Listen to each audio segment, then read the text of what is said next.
uma palavra e quero contar um pedacinho do início dessa igreja, da igreja de Jesus Cristo. A igreja que vai nascer, e o texto de Atos dos Apóstolos, ele vai relatar os 30 primeiros anos dessa igreja. Nesses 30 primeiros anos dessa igreja, nós veremos milagres, sinais, prodígios. Veremos a mão do Senhor mudando realidades, mudando mentes, mudando corações. Veremos como o apóstolo Paulo, que era Saulo, um assassino de cristãos, que pega um documento para tirar férias e no meio do caminho tem um encontro verdadeiro com Jesus Cristo. E sua vida é mudada completamente. Este livro de Atos, então, vai nos relatar que, vez por outra, algo vai acontecer e vai ser como que uma marca para aquela gente. Gosto de crer, irmãos, que aquilo que aconteceu algumas vezes aqui nesse livro, relatado nesse livro, gosto de crer que este milagre pode acontecer no nosso tempo, em momentos inesperados. Alguns vão dizer que é de repente. Isso que estou mencionando é ser cheio do Espírito Santo de Deus. Essa igreja teve sua realidade alterada e mudada. E neste livro aqui, no trecho que a gente vai ler, e em muitos outros, nós veremos homens cheios do Espírito Santo de Deus. Homens que em outro momento eram pessoas sem importância, sem relevância. Pessoas que muito provavelmente nem fariam muita diferença para suas realidades ou para suas famílias. Mas depois que tiveram um encontro verdadeiro com o Espírito Santo de Deus, viraram pregadores de multidões, viraram homens que levantavam as mãos e outras pessoas eram curadas. Há relatos aqui neste livro de enfermos que eram colocados em fila e a sombra de alguns desses homens iria curar pessoas. Momentos de sinais, de prodígios, que para alguns vão dar o nome desse livro, os Atos dos Apóstolos, mas para um exegeta do Novo Testamento, este livro também poderia ser chamado, pastor Valmir, de Os Atos do Espírito Santo de Deus. Eu quero ler com você o capítulo de número 3 e o versículo de número 11, meus irmãos, que diz assim. Posicione aí a sua Bíblia ou o aplicativo do celular. Diz assim a Sagrada Escritura: enquanto aquele homem ainda se mantinha ao lado de Pedro e João, todo o povo, perplexo, correu para junto deles, no pórtico chamado Salomão. Quando Pedro viu isso, dirigiu-se ao povo, dizendo: israelitas, por que vocês estão admirados com isso? Ou por que estão com os olhos fixos em nós, como se pelo nosso próprio poder ou piedade tivéssemos feito este homem andar? O Deus de Abraão, o Deus de Isaque, o Deus de Jacó, o Deus dos nossos pais, glorificou o seu servo Jesus, a quem vocês traíram e negaram diante de Pilatos, porquanto este já havia decidido soltá-lo, vocês negaram o santo e o justo e pediram que fosse solto um assassino. Vocês mataram o autor da vida, a quem Deus ressuscitou dentre os mortos, do que nós somos testemunhas. Pela fé no nome de Jesus, é que esse mesmo nome fortaleceu a este homem que vocês estão vendo e bem conhecem. Sim, a fé que vem por meio de Jesus deu a este homem saúde perfeita na presença de todos vocês. Vocês podem dar glórias a Deus. E agora, irmãos, eu sei que vocês fizeram isso por ignorância, como também as suas autoridades fizeram, mas Deus assim cumpriu o que tinha anunciado anteriormente por boca de todos os profetas, que o seu Cristo havia de padecer, porquanto arrependam-se e se convertam para que sejam cancelados os seus pecados, a fim de que da presença do Senhor venham tempos de refrigério e que Ele envie o Cristo, que já foi designado para vocês, a saber, Jesus, ao qual é necessário que o céu receba, até os tempos da restauração de todas as coisas, de que Deus falou por boca de seus santos profetas, desde a antiguidade.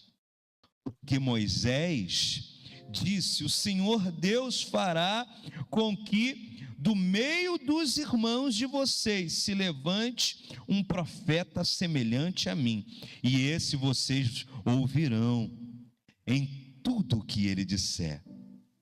Quem não der ouvido a esse profeta será exterminado do meio do povo. E todos os profetas, a começar com Samuel, assim como todos os que falaram depois dele, também anunciaram estes dias. E vocês são os filhos dos profetas e da aliança que Deus estabeleceu com os pais de vocês, dizendo a Abraão: na sua descendência serão abençoadas todas as nações da terra. Você pode dizer no seu lugar: obrigado, Jesus. Tendo Deus ressuscitado o seu servo, enviou-o primeiramente a vocês para abençoá-los, no sentido de que cada um abandone as suas maldades. Meu Deus e meu Pai, lida está a Sagrada Escritura. Meus irmãos, Pedro e João estavam entrando numa porta que carregava um simbolismo para aquela gente, uma porta que tinha um significado importante para os judeus. E por esta razão, aquela porta era mais movimentada. Um homem, então, conhecido daquelas pessoas, se posicionou naquela porta. Ele se posicionou naquela porta porque, estrategicamente, aquele era o melhor lugar para arrumar uma grana. Ele esmolava, meus irmãos. Mas o dia daquele homem ia ser diferente. Eu começo a palavra dessa noite te dizendo que muitas são as razões que nos trazem a lugares como esse nessa noite. Muitas são as razões. Muitos são os nossos motivos de estarmos aqui.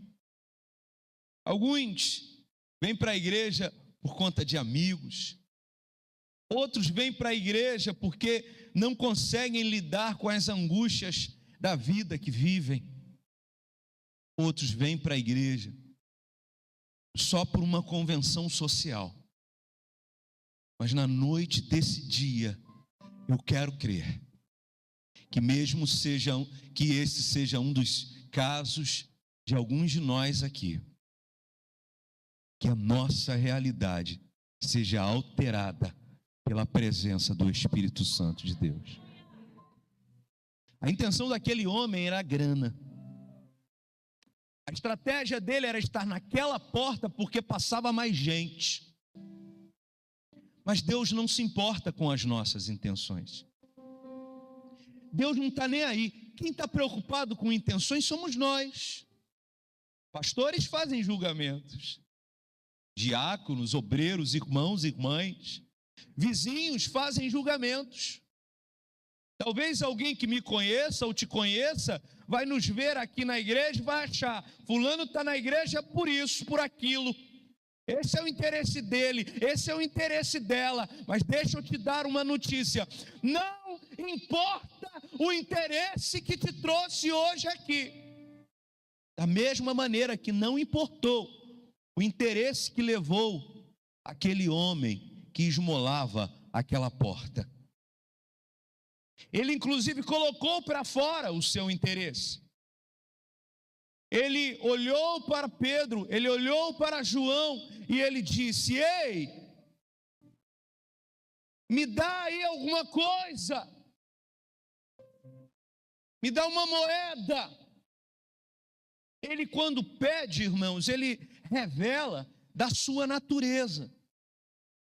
E essa passagem nos ensina muito sobre o caminho para alcançar a presença de Deus, para alcançar o Santo dos Santos.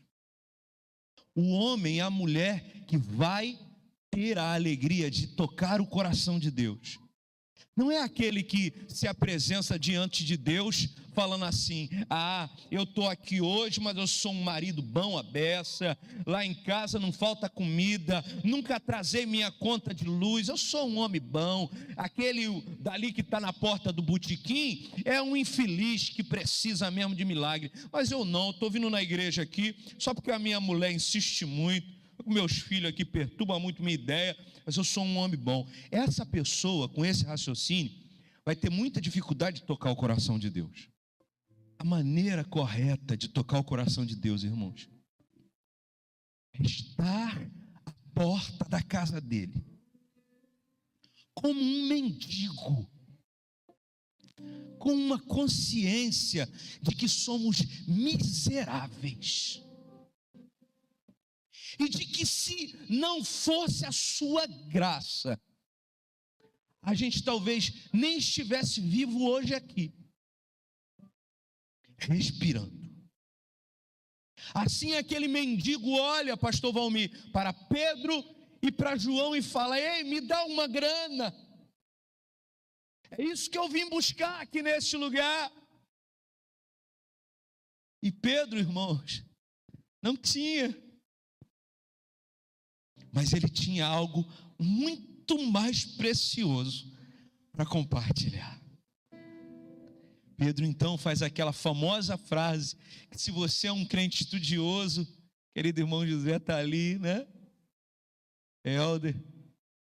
Quem é bom leitor da Bíblia já sabe a frase. Pedro diz assim: ei, meu irmão, eu não tenho dinheiro, eu não tenho prata, nem tenho ouro, mas o que eu tenho, hoje eu vou te dar.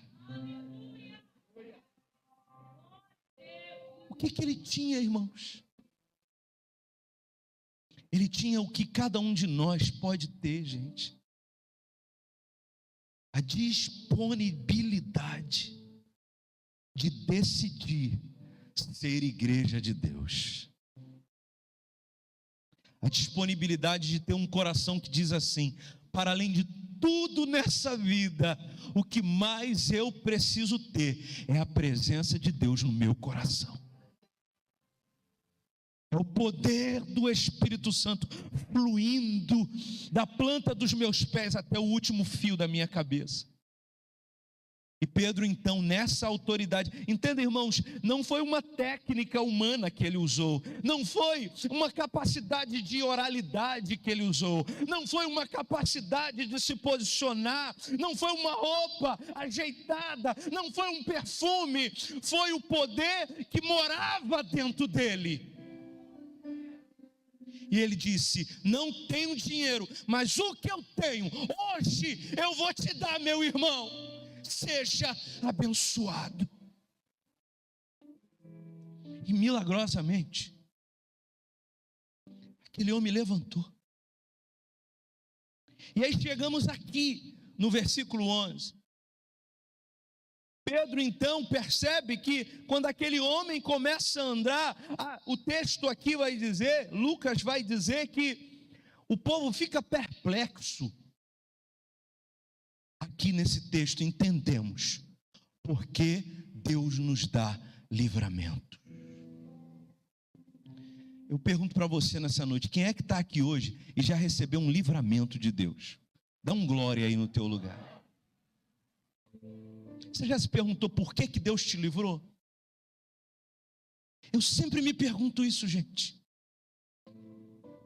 Por que eu cresci num bairro onde quase todos os meus amigos foram assassinados? E por que Deus preservou a minha vida? Por quê? Claramente, estudando essa Bíblia aqui, eu entendi que eu não sou merecedor. Então por quê? Qual o propósito disso? Por que Deus te livrou? Por que Deus te salvou? Por que Deus te tirou daquela mesa de cirurgia? Por que Deus te tirou daquela recepção de hospital? Por quê?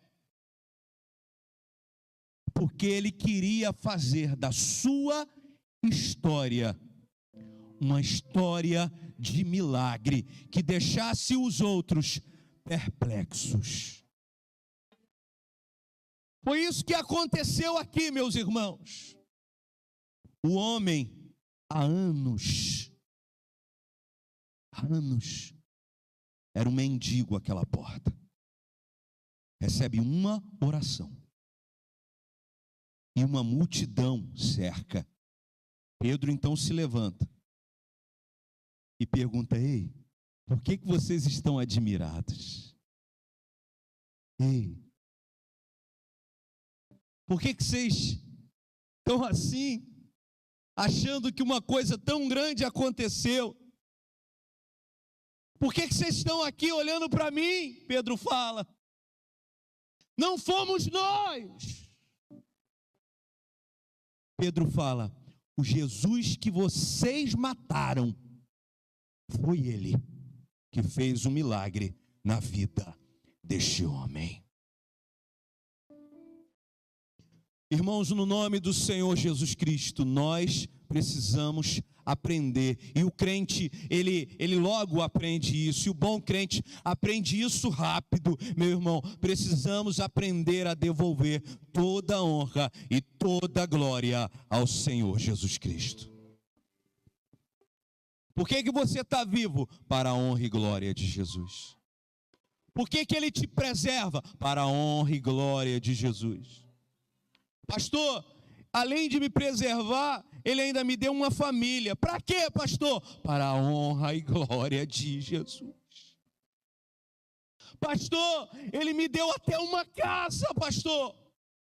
Lá tem até laje, tem até piso.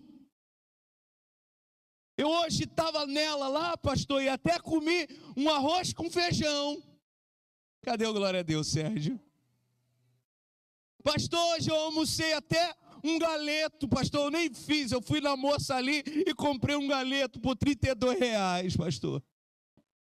Pastor, eu não, pastor, eu estou no final do mês, pastor, e a grana está apertada, eu comi um bife bola, glória a Deus. Não, pastor, eu sou organizado. Eu vim na palestra do Rafa, na palestra do Bruno, e eu guardei dinheiro, eu estou com um dinheirinho, e hoje eu fiz foi um churrasco, pastor. Glória a Deus. Por que que Deus te abençoe, irmão? Por que que Deus te deu uma família? Por que que Ele te deu uma casa? Por que que você acordou hoje? Por que que você vai acordar amanhã de novo? Por que, meu irmão? Porque Ele quer que quem te veja fique perplexo. E quando esse dia acontecer, você precisa devolver toda a honra e toda a glória ao Senhor Jesus. É Ele, irmãos. Sempre foi Ele sempre foi o motivo da gente andar, da gente vencer, da gente tropeçar de vez em quando, para aprender uma lição e levantar mais forte. É Ele, irmão, sempre foi Ele. Aqui nesse texto, meus irmãos, eu vejo um Lucas relatando para a gente detalhes de milagre na nossa vida. E eu pergunto, por que que aquela gente ficou admirada? Eles ficaram admirados porque Deus tinha um milagre maior para fazer. O grande milagre não foi, irmãos, a cura daquela pessoa, daquele homem. O grande milagre foi a salvação de quem conheceu Jesus através da cura daquele homem. Aí alguém se pergunta, quem é esse Deus? E Pedro então, pastor Valmir, começa a pregar.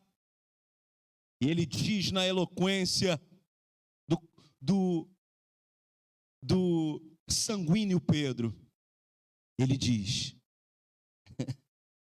o Deus de Abraão, o Deus de Isaac, o Deus de Jacó. Sabe o que Pedro estava falando aqui?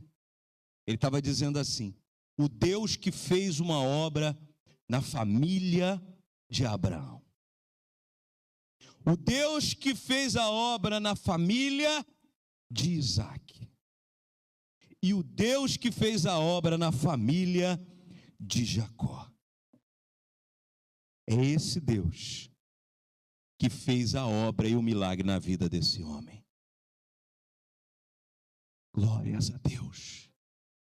Porque agora podemos dizer, o Deus que fez a obra na família do Helder.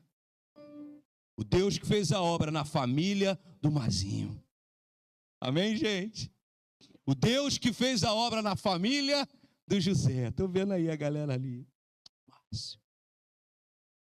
O Deus que fez a obra na família do Giovanni. O Deus que fez a obra na nossa família. O que Pedro está dizendo aqui, ei, esse Deus é um Deus que ama a família. Meus irmãos, vivemos um tempo onde família é lixo. Pastor Álvaro pregou uma ilustrativa pregação hoje pela manhã aqui. Falando do perigo que estamos correndo quando abandonamos a ideia de que Jesus está voltando. Pessoas acham que podem destruir famílias, ou destruir suas famílias, ou destruir suas vidas, como se o amanhã fosse te permitir vivenciar qualquer outra coisa. Não, meu irmão, o Deus que essa Bíblia nos apresenta é um Deus que quer preservar as famílias. Que Deus é esse? O Deus de Abraão, o Deus de Jacó, o Deus das famílias, o Deus que é perito em salvar famílias. Para quê, pastor? Para glorificar o nome de Jesus. Glorificar o nome de Jesus. Aleluia. Aí Pedro, irmãos, não faz uma pregação leve.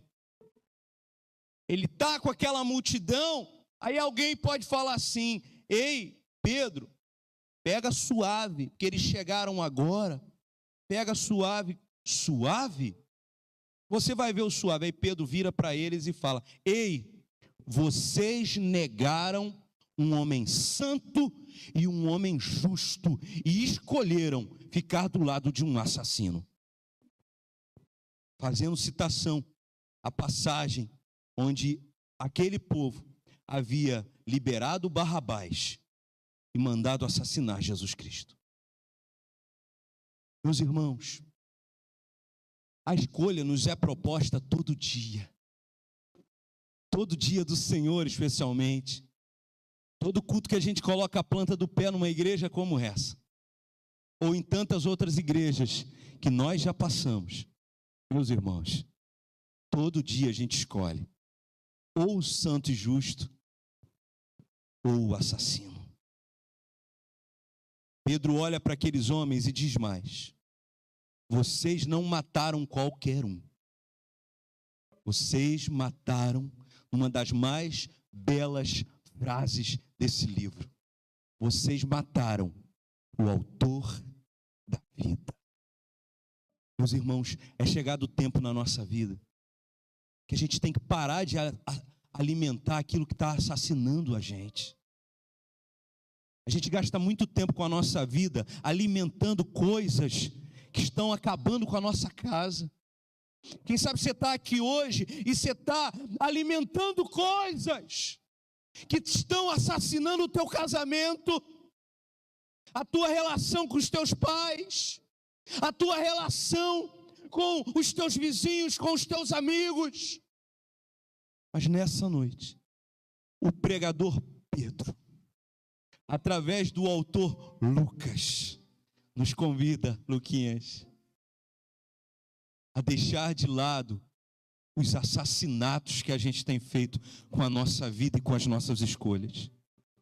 Ele nos convida mais uma vez nessa noite a escolher um homem santo e justo. Pastor, quem é esse? É o Senhor? O Senhor que é o homem santo e justo? Não, irmãos, eu sou um homem elegante, bonitinho, a perninha torta, bonitinha. Hã? Não estou bonitinho hoje, Bruno me elogiou. Está tão bonitinho de preto com preto. Mas não sou justo não, irmãos. Sou pecador. Terrível, carente da graça de Deus. O homem santo e justo ainda é o mesmo, ainda permanece no mesmo lugar. É o Senhor Jesus Cristo. É para Ele que temos que olhar. O convite da pregação de Pedro para nós aqui nessa noite, então ei, para de olhar para os assassinos, para de olhar para as coisas dessa terra que estão acabando, estão matando a tua casa, a tua família e a tua vida. Volta a olhar para Jesus. Quem sabe é hoje, meu irmão. E aí, Pedro começa a concluir o seu discurso aqui. Ele fala: portanto, arrependam-se. Meus irmãos, como isso é difícil. Tem até meme na internet com isso. Dizem por aí que os maridos têm mais facilidade para pedir perdão. Mas a mulher fala palavras como paralelepípedo, pindamonhangaba. Mas na hora de falar a palavra perdão, dá uma travada. É assim ou não? Não, né, mulher? Aí joia me bate. Cadê a Miriam? Aí joia me batem. Cara, isso não é meme com mulher não, gente. Isso é meme com ser humano. Somos nós que temos imensa dificuldade de reconhecer que erramos. Inclusive hoje, com alguns discursos de que somos os caras, os lindos, os maravilhosos. Alguns discursos que fazem a gente confundir quem realmente somos. Entenda, irmão, você é lindo, você é maravilhoso, você é de Deus, mas só porque Ele te fez filho dele. Porque a nossa natureza ainda é pecaminosa. Somos pecadores carentes da graça de Deus. É isso que nós somos. E carecemos da majestade dele, o Rei. Uma majestade que é santa, que é justa. Uma majestade que é inconfundível, uma presença que se uma vez encher o meu e o teu coração, nós nunca mais seremos os mesmos. E Pedro está dizendo aqui: ei, arrependam-se. Ele está caminhando aqui para a conclusão do texto que eu li, para a conclusão do seu discurso, da sua fala.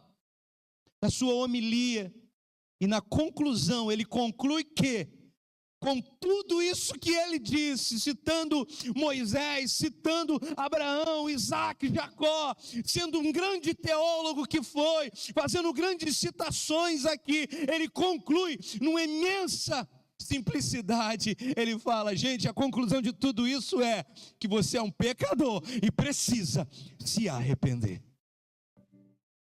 Irmãos, esse discurso dá para todo mundo entender, amém?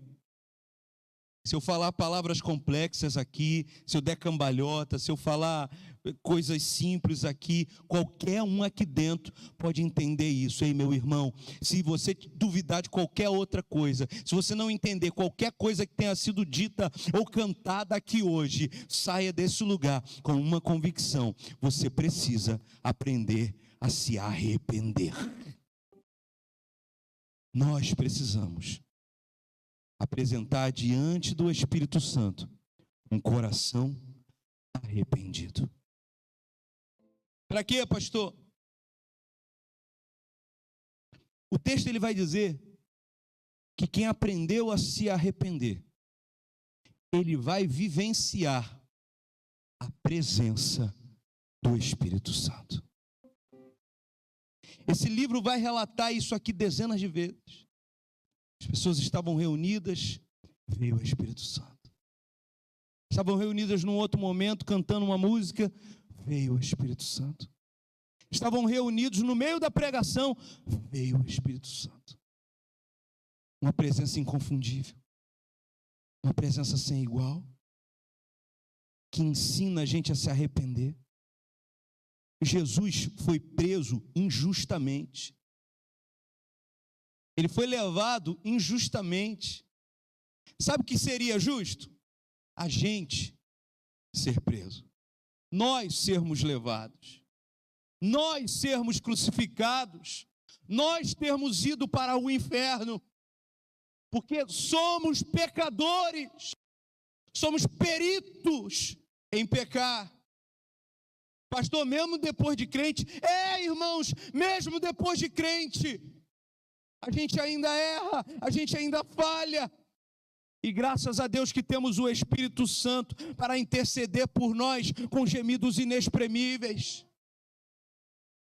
Há uns anos atrás eu escutei uma história que me deixou louco, Rafael. História de um homem, novo ainda, que foi preso, Antônio o nome dele. Ele foi preso e disseram que ele deveria ficar preso, que ele estava devendo pensão alimentícia de uma jovem. Aí ficou preso e ele falou: mas, moço, tem alguma coisa errada. Aí, por quê? O policial perguntou: porque eu nem tenho filho. Como é que eu estou devendo pensão alimentícia? E prenderam o homem. E ele injustamente foi preso, ficou 3 dias preso. E só depois, Vanessa, que constituíram um advogado e conseguiram provar que tinham prendido a pessoa errada. Aqueles profissionais que deram mole ali nessa ocasião. Se tivessem feito matemática, Bruno, não tinham prendido o rapaz. Porque ele precisava ter feito uma coisa muito louca, porque quando a menina nasceu, que disseram que ele devia pensão alimentícia, ele ainda tinha 6 anos de idade. Era só ter feito conta. A gente acha isso louco, porque um homem sofreu uma injustiça de 3 dias. Meu irmão, o Deus da glória sofreu a maior injustiça de todos os tempos. A maior injúria de todos os tempos. Por quê, pastor? Pela minha vida, pela tua vida, meu irmão. Ele vai concluir aqui, Pedro, dizendo: a presença traz um refrigério. O que é refrigério? Gente, tem feito um calor enorme esses dias, não tem? Uma primavera muito estranha aqui. Muito calor, gente. Pastor, Explica o que é refrigério. Refrigério é isso, gente. Pensa assim: você está aqui no centro queimado, andando para cima e para baixo, 1 hora, 2 horas, andando para cima e para baixo, 3 horas, andando para cima e para baixo, e de repente alguém chega com uma garrafinha de água mineral, geladinha, alguém falou ali, geladinho, e fala: ei, recebe aí, varão, é tua. Aí tu vai lá e ó,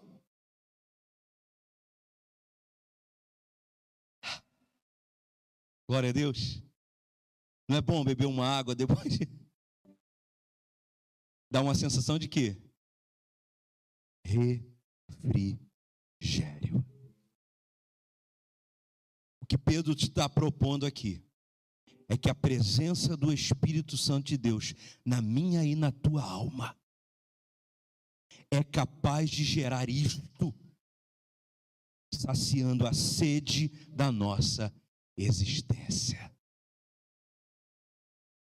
Existe uma sede insaciável que grita no teu coração, no meu coração. E a presença do Espírito Santo é capaz de saciar essa sede. E Pedro está dizendo aqui: ei, para de ficar achando que fui eu que fiz milagre, que foi João que fez milagre. Foi Jesus. Olha para o lugar certo. E virá sobre vocês o Espírito Santo. E uma vez que esse Espírito vier e estiver morando no teu coração, virá um refrigério sobre a tua alma. E aquela sede insaciável que ninguém podia matar, esse Espírito Santo vai matar. Amém, gente? Irmãos, eu não sei vocês, mas eu quero esse Espírito Santo na minha vida para sempre. Até o último dia da minha vida, eu quero esse Espírito Santo trazendo refrigério na minha alma. Pastor, mas eu andei por caminhos, eu magoei o Espírito Santo, eu afastei o Espírito Santo, já há muito tempo eu não choro na presença de Deus, há muito tempo eu não sinto a presença de Deus. Então hoje é a tua noite, meu irmão, é o teu momento. O refrigério do Espírito Santo vai ser derramado na tua vida. E aí Pedro conclui: a presença vai trazer refrigério. Aí alguém pode ter perguntado para Pedro: por quê? E Pedro diz: porque somos os filhos que os profetas profetizaram. Ele vai fazer uma outra citação agora, pastor Valmir. Ele vai dizer: os profetas profetizaram esse dia e disseram que os filhos dos filhos seriam cheios do Espírito Santo. E a pergunta, irmãos, que não cala hoje aqui é: quem são esses filhos dos filhos? E a resposta, irmãos, maravilhosa para essa pergunta é: nós somos os filhos dos filhos. Somos nós, irmãos. Os profetas estavam profetizando sobre nós, dizendo que sobre nós tinha uma promessa maior do que a promessa sobre os profetas, sobre os reis, sobre os juízes. Que promessa é essa? É que viria o Espírito Santo para trazer refrigério na nossa vida. E Pedro diz também, assim como foi dito a Abraão, que nele, na descendência dele, seriam abençoados todas as famílias da terra, todas as pessoas da terra. Aí Pedro faz menção a isso também e fala: por que vocês vão receber esse Espírito? Porque vocês são essa descendência falada a Abraão, que vão ser os abençoados da terra. Então nessa noite, se você tinha dúvida de para que você nasceu, existiu até hoje e está vivo aí respirando, em primeiro lugar, porque você é os filhos dos filhos, e você é a família abençoada de Deus na face dessa terra. E aí Pedro não podia terminar diferente. Ele fala: tudo isso porque um servo morreu e ressuscitou. Pastor, de onde vem isso, pastor? Que doideira é essa? Onde que o Espírito Santo pode encher o meu coração, pastor? fui um alcoólatra, um adúltero, uma mulher terrível, eu mentia, pastor, uma mulher chata, as pessoas da família nem gostam de mim, mas o Espírito Santo gosta de você. Ele quer pegar o teu coração hoje e encher da presença dele. Ele é o servo que ressuscitou. E esse é o maior poder dessa terra. As pessoas estão se degladiando, especialmente nessa reta final agora no Brasil, porque querem poder. E Pedro nos ensina nessa noite aqui que o maior poder que um ser humano pode ter é o poder de dizer: obrigado, Jesus, eu sou teu filho. E por que podemos dizer isso? Porque o servo morreu e ressuscitou. E aí ele termina, eu vou ler o último versículo. Tendo Deus ressuscitado o meu servo, o seu servo, enviou primeiramente para vocês, para abençoá-los, no sentido de que cada um abandone as suas maldades. Tem uma condição, meu irmão. Na noite desse dia, o Espírito Santo nos faz um convite. E esse convite pega todo mundo, tá? Eu, pastor Álvaro, pastor Valmir, a pessoa que entrou aqui há uma semana, ou está aqui há 30 anos. Que cada um de nós tenha a coragem de abandonar as suas maldades. Ele nos convida nessa noite. E eu te convido a fechar os seus olhos e curvar a sua cabeça.